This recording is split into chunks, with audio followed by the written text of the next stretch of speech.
আসসালামু আলাইকুম। আমি এখন আছি অনেক বড় একটি বাণিজ্যিক লেবু বাগানে।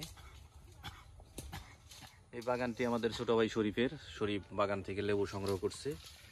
আসলে লেবু চাষ সম্পর্কে আমাদের ছোট ভাই শরীফের কাছ থেকেই বিস্তারিত জানি। আচ্ছা ভাই শরীফ, এই লেবু চাষের সুবিধা কি? সুবিধা হলো এটা সারা বছর ধরে মানে অতটা এই প্রাকৃতিক দুর্যোগে অতটা ক্ষতি হয় না, বৃষ্টিতে অতটা ক্ষতি নেয়। যে অন্যান্য ফসল তো অতিবৃষ্টিতে নষ্ট হয়ে যায়, কিন্তু এটা তো তা হবে না। গাছ বড় হয়ে গেছে, এখন বৃষ্টিতে অত ক্ষতি করতে পারে না, আর সারা বছরই একই রকম ভাবে লেবু ধরে। মোটামুটি সব মিলিয়ে ভালো। এরকম 4-5 লাখ জমি থাকলে পরে অন্য সবজি চাইতে এটা অনেক ভালো। এটা কত শতাংশ আছে এখানে? এটা কত 300%? 30%। এরকম আমাদের শুধু একটাই না, আরো আছে আশেপাশে। যা দেখেন আশেপাশে তো অনেক বাগান থাকে, যদি সব তোমাদেরই। আমাদের ওই পাশে একটা আমার কাকার। আচ্ছা, পরিচর্যাটা কি কি করতে হয় ভাই? পরিচর্যা যে দেখেন, এই যে দেওয়া লাগে, এই পরিষ্কার করা লাগে। আগাছা প্রচুর, লেবুর জমিতে প্রচুর আগাছা হয়, কারণ এখানে তো প্রচুর পরিমাণে সার দেওয়া লাগে। আর এই যে আগাছা দমন করছে অবশ্যই ঘাসের বীজ দিয়ে, এই কারণে এত পরিষ্কার ঘাসের বীজ দেওয়াতে। আচ্ছা, এখন তো প্রায় শীত এসে গেছে, শীতের কাছাকাছি, কাতি মাস। এখন তার সেচের প্রয়োজন নাই, তাই না? না ভাই, এখন শেষ। এখন মাটিতে এমনি ভিজা, দেখেন এই যে দেখেন, এই বৃষ্টি তো হওয়ার তালে আছে, এখন তার সেচের দরকার নাই। লেবু গাছের সেচের কেমন সেচ দিতে হয়? এই ফাল্গুন চৈত্র মাসে কয়েকদিন, তখন তো লেবুর দাম প্রচুর থাকে, তখন একটু এক্সট্রা একটা পরিচর্যা করা লাগে, সেচ দিতে হয়। আবার স্প্রে করে ভিটামিন বি দিলে পরে যে ফুলগুলো থাকে এগুলো ধরে না। আচ্ছা, আসলে লেবুটা কতদিন পর পর সংগ্রহ করা যায় ভাই?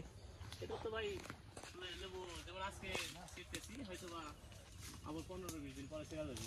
এই যে এখানে কাকাকে দেখছি, সেও লেবু সংগ্রহ করতে আসছে, তাই না? একা তো করা সম্ভব না এত বড় জমিতে। একা কাজ করা সম্ভব, কিন্তু যে সময় লাগবে সে বেশি সংগ্রহ করতে পারবে না। এই কারণে একটু সহযোগিতা করতেছি যাতে তাড়াতাড়ি হয়ে যায়।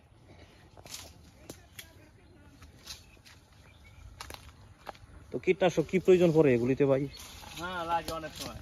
যেমন এই যে ফাল্গুন চৈত্র মাসে দেওয়া লাগবে, ফুল যাতে না ঝরে, জালি যাতে নষ্ট না হয়, বেশি টিকে, তার জন্য কি করা লাগে, বীজ দেওয়া লাগে। এক এক সময় এক এক কোম্পানির এক এক ওষুধ আনি। এটার বেশি আক্রমণ কিসের হয়? এটা বেশি আক্রমণের একটা গান্ধী আছে, এই লেবু ক্ষেত্রে গান্ধীর আক্রমণটা বেশি হয়। গান্ধী এগুলা করবো কি, সারা পাতা চাইটে, লেবু চাইটে এক পাশে বসে, ওই এক পাশের রস থাকে না, নষ্ট করে ফেলায়, তাই না? ওই কিছু বিষ আছে ওগুলা দিলে। এর ভিতরে কি ভাই সিড হয়, বীজ? না, ওগুলা সম্পূর্ণ সিড। এটা তো আমাদের দেশীয় জাত ভাই। হ্যাঁ, এটা বিদেশি কোনো লেবু না, হয়তো এটা কি জাত সঠিক জানি না। এটা কি কোন চারাটা সংগ্রহ করা হয়েছিল কোথা থেকে ভাই? চারাটা আনছিলাম আমার চাচতো ভাই আলিম, ও টাঙ্গাইলের। ও অত আরো বেশি অনেক লেবু, আর প্রায় 14-15 বিঘা লেবু আছে। সে সংগ্রহ করছিল কোন একটা ব্যাপারীর মাধ্যমে। সে বললো যে ভাই, আমাদের টাঙ্গাইলের একটা জাত আছে, আপনি এটা বলতে পারেন। পরে ও প্রাথমিক অবস্থায় 4-500 চারাই না, ও একটা খেতে প্রদর্শনী হিসেবে দিতে, পরে দেখলো যে না, এটা ভালো হয়, পরে ভালো। তারপরে বললো যে এটা বাণিজ্যিক ভাবে শুরু করলো।